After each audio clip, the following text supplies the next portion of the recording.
Hi, everybody. It's the Green Teamers podcast. We are live after the Celtics 118-110 win over the 76ers. Skaz, I'm angry about a win. It shouldn't be, but the fact that the Sixers are the Sixers had a 26-point lead at one point in this basketball game. The Celtics had to go on an 18-1 run. They had a 38-16 fourth quarter. All wonderful things. They should not have been in that position with Embiid out, with Paul George out. It's frustrating. I think you tweeted, and I felt it. It might have been the worst defensive performance all season by the Celtics. Yeah, that first half, I had to rewrite my notes in the third quarter because I was writing literally no effort, worst defensive performance of the year, no heart. What is Missoula doing? All these things because they've come out flat a lot of the times, and at some point that is on coaching, their defensive effort. I know they got to get the guys to buy in, but that's also on coaching. So yeah, 39-10 run late in that game, a Tatum takeover in the fourth. It doesn't cure everything, but I think I am much happier about this win than you are, Jay Stu. I think just a Tatum performance in the fourth. Holiday really struggled again. I know we're going to get into Horford, didn't look great, but a really, really impressive fourth quarter from just the Celtics. This is something they did all last year where they kind of imposed their will on teams. They were just the better team. It didn't matter, and Philly hung around, but then the Celtics were the Celtics again. And once they get going, they're pretty impossible to stop. And we haven't seen it as much this year, but it was on full display in that fourth quarter. Yeah, Tatum had a good fourth. He was nearing a triple-double. Jaylen Brown was nearing a triple-double. All that fun stuff. But it's frustrating because their defense can be an elite level, and it's when they decide to be or when they decide not to be. And then it's the make or miss league thing. And then it's all these details that we thought we had figured out, but they reverted back to the first half Ime Udoka Boston Celtics. And that's the thing that's frustrating is they can do so much better if they just keep that pedal to the metal and keep going. You can have an 18-1 run, and you don't have to worry about this stuff. A 38-16 fourth quarter. You can do that. Your 25-point quarters. That's what you can do when you're engaged. And there are moments where this team is either not engaged or they just don't understand what's going on around them. And that's the frustrating part. Yeah, I'm with you. The just lack of effort at all, the lack of any defensive discipline is really frustrating to watch. I mean, if you were on Celtics Twitter in that first half, everybody, they were getting crushed, and rightfully so. They looked completely out of sorts, disengaged, didn't care. Sunday night in Philly, and look, I know it's not Embiid and Harden and those Sixers teams, but it's still Celtics Philly. It's still a game they should get up for, and they didn't get up for it until the third quarter, and they're lucky that they're as talented as they are, and they got away with it this time. But it is a concerning trend this year where you have games like Toronto where they don't show up until it's too late and they lose, and it looked like we were in for that again tonight. But you have an all-world player in Tatum, and you're able to turn that around. But it was because of the defense. Tatum had a huge block on Maxey on a three-point attempt late in that game. A Holiday, I know he didn't play great defense, but he made some plays late. Jaylen made some plays late. So, yeah, I would say, the pattern is concerning, but the outcome today was good. When they were trailing at one point, Abby Chen, who does sidelines, you all know Abby. She's great. And she came out of the timeout and she's like, yeah, the coach was preaching offensive rebounding. That's how bad it was that they were going for offensive rebounding. And the next couple plays, they got burned by it because Porzingis was too deep. He couldn't get back in time. And the transition game was a mess. So I'm angry about a win. They should not have been in this spot against the 76ers. And I cannot get past that. It's very frustrating. And it continues this trend. And I know that there are two trades that have happened in the NBA. We'll talk about both of them in a second, but I just want to flush out the Celtics stuff first. And this is from Chris Gasper's email to the show, and we reread the email pretty much on the air on Friday. Gasper says, I'm still not convinced that the Celtics are through the skid of being 12-10 in their last 22. Now that would be 14-10 since they won with a last-minute shot from Tatum on Friday night, and they won today against the 76ers where they had to come back from 26 down. but they're now 19-12 since December 1st. They beat the Bulls without Zach LaVine, who now is going to be a Sacramento King. We'll talk about that in a second. There's 7 wins prior to that. Denver, no Jokic. New Orleans, they're terrible. Orlando without their bigs. Golden State, no Draymond Green. The Clippers in overtime, where they were missing their 4 leading scorers. Dallas, no Luka, and we know Luka's now a Laker. Chicago's a bad team with LaVine, now not anymore. The win in Houston, one of their players was serving a suspension, and then the Udoka just pants them, just absolutely pants them. So that's just, and Gasper's right. Their problems are not fixed. We saw more of that tonight. So I'm not happy about this win. I should be happy about a win, but I'm not, because they're still flawed. And it's either effort, which I don't want to say it's effort, or it's they're not adjusting well in the moment, and they're being out coached, they're being out schemed, people are beating them to spots, and that's frustrating. Yeah, I'd agree. And I think it is a consistency thing. It's something they've struggled with all year, playing down to competition at times. It's something they've kind of, you mentioned the Ime teams, Brad's teams did it too. Even these Missoula teams did it at times last year.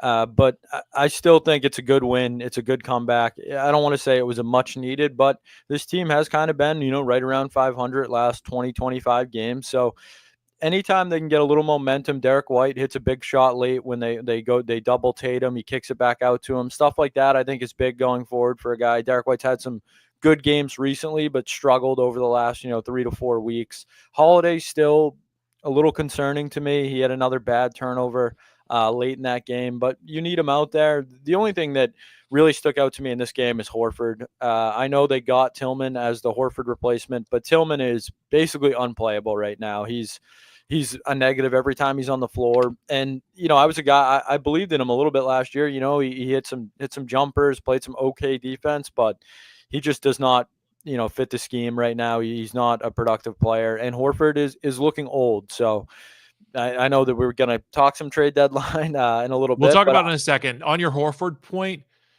he did do a season ticket holder event. I feel like he's doing more of those appearances. He's playing just enough so that he's an on-the-court player and he's making his salary. Feels like he might have been talked out of retirement. And, $10 million versus not $10 million is very enticing. Hopefully he's got more left. But the point is that the deadline's coming up and they do need to make a move for something. And I'm not sure what that is beyond a stretch 5, a stretch 4. But who are you going to get with the limitations that they have? I constantly come up with fake trades, and I'm constantly told, oh, you can't do that under the CBA because they're a second apron team. So I don't know what the F you want me to do. If I can't go to the ESPN trade machine, make a trade, and you're like, oh, you can't do that under the apron. The ESPN trade machine says I can. But I don't know, because they could be lying, because as we all know, ESPN lies, right? That's what they do. I do want to say this because I want to put this comment in. J1988 says James Cryberry Stewart. That is fact, not opinion. I'm upset that they won. This goes to commenter KB. Brad has to come through before the deadline. I don't know what that move is, because it's got to be a move that affects your top 7, right? If Horford is unplayable, or Horford is injured, or Horford is just the team mascot, you need to have somebody who can fill into that top 7, that top 8. Yeah, I wouldn't go that far. I don't know if he's completely unplayable, but yeah, it's not trending, great right now, and they need to think about next year as well. So I would say, yeah, an athletic big is who I would be looking for at the deadline. Who that is, I don't know right now. I'd have to dive into it a little more, but I think an athletic big is something that they need. All right, last question. Are you aggressive and forward thinking on trading Drew Holiday?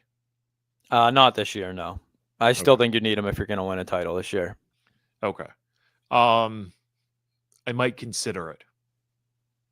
But I need to think of who the player that would come back would be, because that's a hard one. Because he's the constant, he's a calming influence, locker room leader, but if he's going to have a 3 for 18 from 3-point effort and he's going to turn the basketball over, then that's not good. That's not good for anybody. This just happened as we hit record. Sacramento is finalizing a trade to send De'Aaron Fox to San Antonio. The other move is the Bulls are sending Zach LaVine to the Kings. I'm waiting to see what the other pieces are. This move makes sense. Fox was going to the Spurs. I knew this of Friday. I have the Twitter receipt if you're wondering. Zach LaVine has been on the market. The Lakers, I know, have been interested in him for a while. They made a different trade, which is why he's not going there. Zach LaVine helps out Sabonis a lot. This is a good move for the Kings. This is a good move for the Spurs. Kind of waiting to see what goes back out to the other teams. But I think everybody so far wins with this trade, Gaz. What's your initial thought? Yeah, I think it's a really good move for the Spurs. De'Aaron Fox is maybe the fastest player in the league, one of the more athletic players in the league, a guy that, likes to run, needs to run. That's kind of his game. He's a true slasher. And he's a scorer. I don't know if he's exactly a 3-level scorer, but he's certainly a guy that can get it done at the rim and makes explosive plays. And I think that plays really well with Wemby, and obviously Chris Paul's, on the way out, maybe the biggest known loser in the NBA in Chris Paul. So, the quicker you can get a replacement for him for Wemby going forward, I think that's great. And, the Kings, I like Sabonis a lot. He's a great player. I don't think Sabonis, Zach LaVine, and DeMar DeRozan are going to win you a championship. That's like a early 2000s mid-range kind of team right there, a team that eats up mid-range jumpers, something that's not really what the NBA does anymore. But I do think that, they'll make some noise out there, a little bit of an older team, maybe some guys with something to prove. But I just don't know how Zach LaVine and DeRozan translate defensively in the Western Conference. I think they get eaten up by a lot of the guards that are out west. So, yeah, I think this is a big win for the Spurs, and I'll be interested to see everything going every which way, because Chicago, what are they doing? Billy Donovan, poor guy. And Billy Donovan's a good coach. He just doesn't have a good GM, or nobody wants to come to Chicago, anything like that. All right. We have almost 3,000 people in the room, Skaz. We have almost 3,000 viewers right now. And this is what I was waiting for. This is why you build up, you get warmed up, because I am going to be the a-hole who tells you why I like the Lakers Dallas Mavericks trade. Now, do you want me to do that now, or do you want me to do that after you tell me how much you hate it? Well, I think it's one of the worst trades I've ever seen. So, Jay Stu, if you want to go first, feel free. Okay, here's why I like this trade for both teams. The Lakers, who aren't going anywhere as constituted. We agree on that, right? I think they're going further now, but I still don't think they're winning a title this year, no. But with the team before 4 a.m. this morning, right? And I just use that as before the trade. Were the Lakers going to win an NBA championship? No, right? So now what you've done is, from a Lakers perspective, you have a ball-dominant player. So you can take the ball out of LeBron James's hands, and you can extend LeBron James if he wants to be extended for a few more seasons, because you can just have Luka carry the basketball, carry the offense. Now, LeBron's not the dish shooter, but maybe LeBron goes back to Lob City, and you have Luka just at 6'6", 6'8", 6'9", whatever Luka is. You can just have him lob it up to 6'8" LeBron James. It helps the game. Now, does it put extra stress on the Lakers defensively? Yes, but we'll worry about that another time. But what this does for the Lakers is it transitions from LeBron James to Luka Dončić. Luka Dončić is the next great Laker, should he stay in shape, right? That's how I think it helps the Lakers. For Dallas, I think this helps Kyrie Irving. Kyrie and Anthony Davis get to play together. Dallas gets much better on defense. And as we know, Skaz, sometimes the defense helps the offense, right? And if you were to come back at me and say, oh, well, Dallas's defensive rating last year was this, and in the playoffs it was this, and their defense wasn't a problem in the playoffs. Oh, it wasn't. Did you watch the NBA Finals? Did you watch the gentleman's sweep? Did you watch the fact that the Celtics checked out in Game 4 just so that they could win it on their home floor in Game 5? Or did we just miss how the Celtics just diced up the Dallas Mavericks on defense. Did we miss that?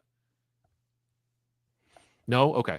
All right. So now you have two older players. Well, Skaz, tell me the youngest group in the NBA. The Celtics last year were a young group. They won. They're an exception to the rule. But usually when your two best players are in your 30s, that's when you win. And I'm not saying that the Mavericks are going to win the title this year, but if Kyrie and Anthony Davis are healthy, they could win the title next year. They could win the title this year. They could find somebody to be that third piece for future years. And again, it's a short window. But remember that Brooklyn Nets team had a short window with Kyrie, Harden, and Durant. And if Durant's foot isn't on the three-point line, they probably win the title that year. So it's about, in the NBA, it's about these shorter windows, unless you happen to fall into Tatum, Brown, you make the right move here or there. Remember, the Celtics made two bad moves, as it turned out. They got Kyrie Irving, they got Gordon Hayward, and they didn't win, right? So it took them some time to build through the draft, right? That's everybody's ideal goal, is to build through the draft. So follow that up. I think Kyrie Irving was consulted on this. I think their GM went to Kyrie and said, this is what I fully believe, by the way. Notice the word. And Dallas targeted a specific return for Luka because Dallas ownership was not paying Luka Dončić 5 years, $345 million in a contract extension this summer. Now, I bet Mark Cuban would have paid for Luka Dončić, but this new ownership was not going to pay that type of contract for a 25-year-old whose conditioning is questionable at best. Now, with Jaylen Brown, with Jason Tatum, their conditioning and their basketball IQ is second to none. So the Grousbeck family is going to do that. There is a key point, though, that this is how important the next owner of the Boston Celtics is. The next ownership group is for the Boston Celtics. The Grousbeck family, willing to pay everybody. The next ownership group, much like the Mavericks, much like the Wolves, they might not want to play a Supermax player. And it's interesting to note that the Wolves, who have ownership issues, dealt Karl Anthony Towns to the Knicks because they didn't want to pay his salary. Dallas, after 40 games and making the NBA Finals, didn't want to pay a Supermax to a 25-year-old all-NBA player. And this might be why owners are getting out of the NBA, because they hate that Supermax contract. And I'll be interested to see if this affects SGA, Jaren Jackson, LaMelo Ball, Anthony Edwards, Tyrese Halliburton in future years. And that's why I think that this move helps both teams with whatever they're trying to accomplish. But also on the business side of things, Dallas is now under the luxury tax. Not by much, but enough where they're under. They were 5.1 over before this trade. And if Dallas wanted to, they could flip Anthony Davis somewhere else. The Lakers could flip Luka Dončić somewhere else. They could do that before the 3:00 deadline on Thursday. I will add this other note from a friend of mine who happens to be a Western Conference talent evaluator, I should say. Actually, as soon as I read it, you'll know it's from the Lakers. It's from a friend I have who works for the Lakers. Anthony Davis told Shams last week the Lakers needed help, so we traded him. This was a GM special. No Clutch Sports, no LeBron James involved. Total shift of how we've operated the last 7 years. Vibe on the airplane back from New York is quiet. Everyone was caught off guard by this. And I love that. And I misspoke on a tweet before about how, people, I worded it poorly. The idea is people are shocked, in my opinion, because there was no leak out about Fox or Butler or, usually you get the buildup like, oh, this player is getting moved at the deadline. There's none of that. And I loved it. I like being surprised. So that's my rant on that. That's why I like this trade for both teams. It's an NBA 2K deal, Skaz, and also in the NBA, superstars move. This is why I like the deal. I'm done. All right, Jay Stu, I'm going to tell you why I think Nico Harrison is one of the bigger morons, maybe in sports history, the GM of the Mavericks. This guy traded Luka Dončić for Anthony Davis and said that Luka basically is a fat slob and can't stay healthy. That's why. Not opinion. He got rid of him. You can't trade a 25-year-old Luka-Doncic, a planet player, one of the 10 best maybe offensive players in NBA history. I don't think that's a stretch. He's 25 years old. He's not in his prime. And you trade him for Anthony Davis, known Iron Man too, a guy that always stays healthy. And the other thing too is that your franchise, Nico Harrison, the franchise you're running, the Dallas Mavericks, you're going to placate to Kyrie Irving. That's the guy. You're going to say, dangerous. Well, we should do what Kyrie Irving wants us to do and not what Luka Doncic wants us to do. I just think, a cluster of blunders from this guy. This is also the guy, too, a little backstory on Nico Harrison, the GM of the Mavericks. In 2013, he was a Nike executive, and he was in charge of pitching Nike to Steph Curry. And what did he do in that meeting? He accidentally ran the same exact PowerPoint presentation that he ran for Kevin Durant. He didn't change anything. He also did not offer Steph Curry a signature shoe. He called him Seth Curry in the interview as well. So yes, Nico Harrison known for screwing up some of the biggest moments of his life. He just keeps failing upwards. And also, you talk about, them lowering their luxury tax and stuff like that. If I'm a superstar, why would I ever want to go to Dallas now? Anthony Davis's dad famously talked about how he didn't want Anthony Davis to play for the Celtics because they operated in bad faith and the Celtics were a dirty organization for how they treated Isaiah Thomas. How do you feel about the Lakers now, Mr. Davis? And how do you feel about the Mavericks if you're Luka Doncic, that you were their star players, their cornerstone, it literally set to be the franchise? And I agree, Mark Cuban would never have done this because Mark Cuban is a good owner. And this lady is too busy, just do a little research on her, see where she's sending all her money would be what I would say. Take a good hard look at the new owner of the Dallas Mavericks and where she's diversifying her funds. So, yeah, I think this is a colossal misstep. You can look back and the Thunder basically got more for Serge Ibaka than Dallas did for Luka Doncic in this deal. I think it's an unbelievable move for the Lakers. You have a franchise superstar, and I don't care if Luka was eating, hot fudge sundaes and smoking cigarettes as he walked up and down the court, as Ryan Russillo said last night on their emergency podcast, because that's how good Luka is. He is a once-in-a-generation type player. You can't trade this guy.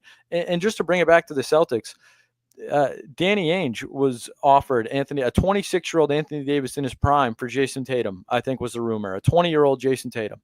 And Danny Ainge said no. And that's Danny Ainge. Some people say maybe he should have done it, but my favorite Anthony Davis stat is that if you took the Defensive Player of the Year award in the 4 years that Rudy Gobert won it, so every year Rudy won the award, if you gave the award to the person that finished in second that year, Anthony Davis would still have 0 Defensive Player of the Year award. So it's just the Anthony Davis thing. He's a very good player, but he's 31. Kyrie's in his 30s, and I just think it's a really short-term view of your franchise, and that is not who I would want running my basketball operations. Yeah, I look at it as it's a star for a star, and Dallas has a vision. Kyrie Irving wanted to pair up with Anthony Davis. That's what I believe. There might be another move on the way for the Mavericks, and the Lakers are like, oh my God, we get the next franchise guy. And I kind of wonder what Dallas really knows about Luka Doncic, right? Like you're 40 regular season games past an NBA Finals appearance, and you don't think the guy can win, right?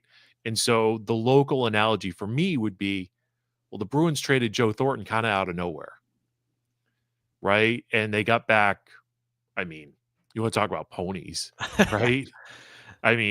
It's one of the worst trades in history, but it got the Bruins to the bottom, right? This will not go down as the worst NBA trade in history because I think that there's too much star power involved.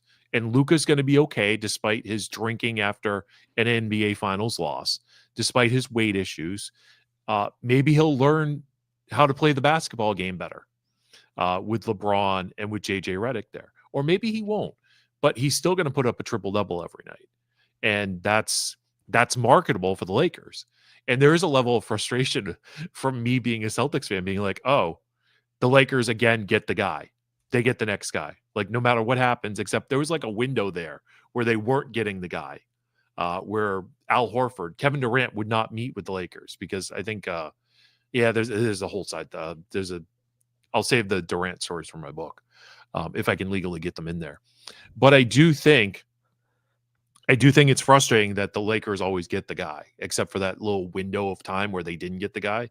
Because I think Magic was really involved, and not LaMelo Ball, Lonzo Ball was involved. Like, how do you pass on Tatum?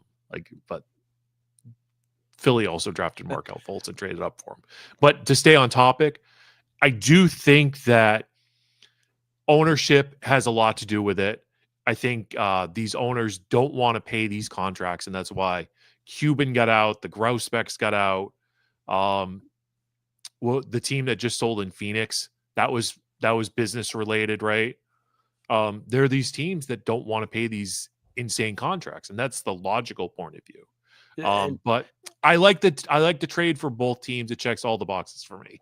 And just to that point too on paying guys, it came out too this morning that the Lakers didn't plan on extending Anthony Davis. So that's just more of a that's almost more of a fleece job from them. Like Dallas could have just waited if they really wanted to, you know. But no, Skaz. I will not accept we'll just wait until he gets into free agency. I will. But you got to give up Luka for him. Luka. Do you want Skaz? Do you want the player, or do you want to mess around? I don't want Anthony Davis. Okay, that's fair. I don't want him. Fair. I appreciate that. That's fair. But it's with any sports. Like, if you have a vision for something, go get the player. And worry about what you give up on the other side. Because if you believe in your vision strongly enough, you'll win. You'll win a championship. And maybe you won't.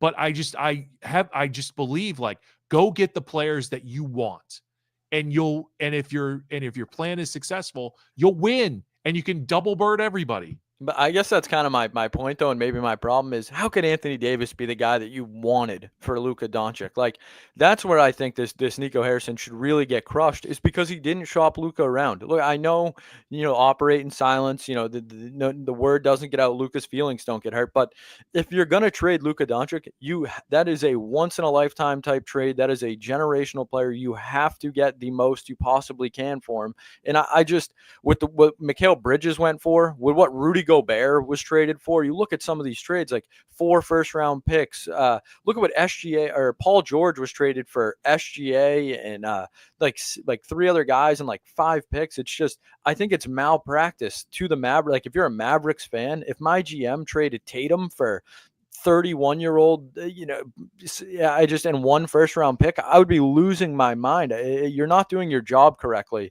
if you're not trying to get the most possible for Luka.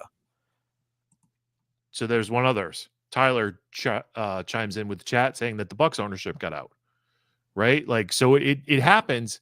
It happens. The other thing I would say about the draft thing is you're getting 5 first-round picks and pick swaps. And what happens if Danny Ainge trades 4 first-round picks for what was the guy's name? Justice Winslow. Yeah. Justice Winslow. There's no justice in that trade. There's no Tatum.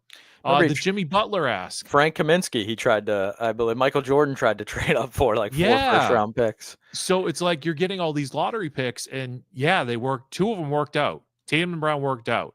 And the one after that got you Kyrie Irving, which didn't work out. So it's like they're all lottery tickets, and that's why and this is why I would fail as an actual real GM, but I'm great at NBA 2K, is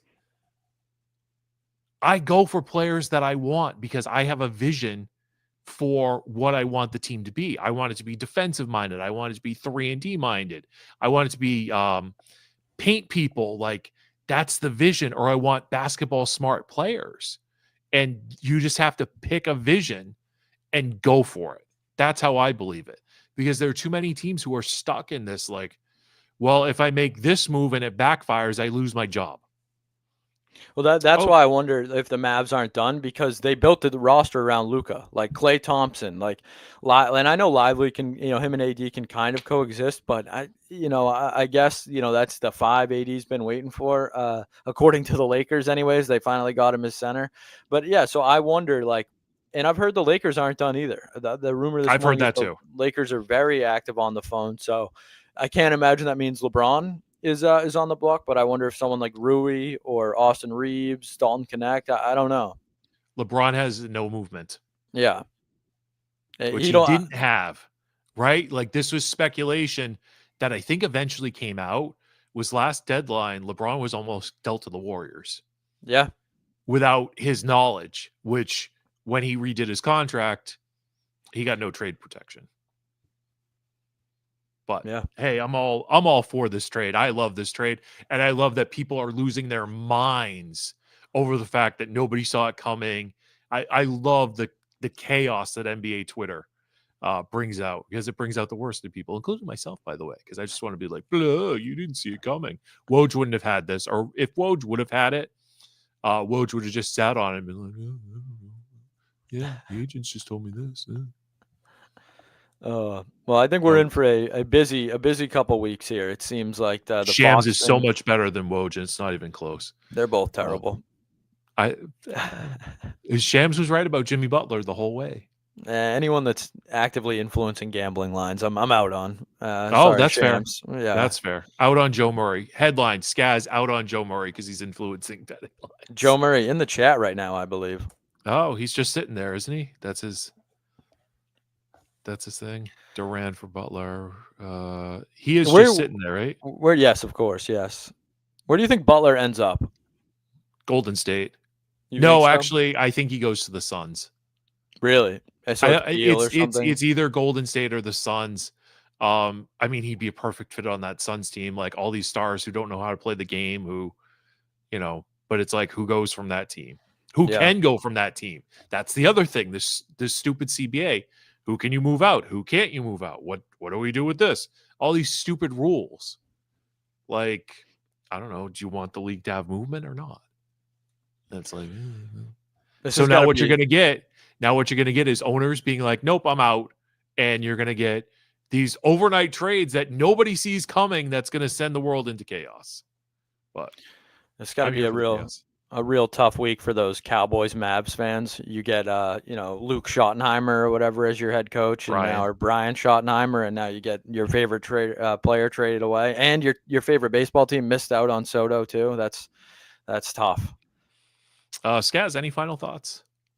My final thoughts were it was a good week for the Celtics. I know they lost that ugly Rockets game. I know they lost that ugly Rockets game, but they got 3 good wins. I mean, they got 3 wins. I shouldn't call them good wins, but I thought for a team that struggled so much, and that's even a stretch, struggled so much, they're like 20 games above 500. But for a team that's been up and down, I thought this was a good momentum-building week. They won some games that they had been losing earlier in the season. A game, like that Pelicans game was one that had gotten away from them earlier in the season. They come back against Philly. Tatum hits, dare I say it, a clutch bucket. He was very clutch over this weekend, a game winner even in New Orleans, and then he scores 11 plus in the fourth quarter, 16-1 run where he's hitting back-to-back threes, making defensive stops. Dare I say, a very clutch Jason Tatum performance. I don't want to, get chastised too much, but I think Jason Tatum was very clutch over the last couple of games, and I think it's too early to say they're fully trending in the right direction, but a win like today's is at least they care, I guess. Sometimes it has felt like that Raptors game. They didn't care, like whatever, it's the Raptors, but they have the Knicks coming up. They have the Cavs, I believe, Tuesday night. I think is it Cavs, Knicks, Cavs or something like that. I should know. I was just looking at it, but a very tough stretch coming up. So next Sunday, Super Bowl Sunday, I'm sure we'll probably record a little earlier before the game, but we're going to have a lot to talk about next Sunday. We might have to do a different day. Yeah. We do whatever we want. Sunday. Super Bowl Sundays are usually days for me. Hey, take it. It's Cavs, Mavericks, Knicks, Heat, Spurs. Hey, you'll see a lot of new faces. A lot of new faces on that trip. Yeah. Yep. Super Bowl. Yep. Yeah. Miami's a loss. February 10th at Miami. That's a loss. The day after the Super Bowl.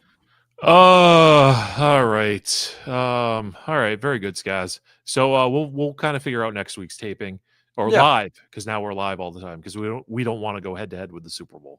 No, I would say that would not. That's a losing effort. Not be in our best interest. That's a massive losing effort. All right. Yeah. Let's wrap it up. Give me the go home cue. All right. For Skaz, I'm Jay Stu. Thanks for setting a record here. We've got over 4,000 viewers on the stream or on Twitter. or X, whatever it's called now. So Skaz and I do this every week. There's a podcast version available. If you want to go back to the beginning, you can check it out on YouTube. I think we make more money by it being on YouTube, so go check that out. And until next week, James Stewart, Skaz, everybody have a great week of green teaming.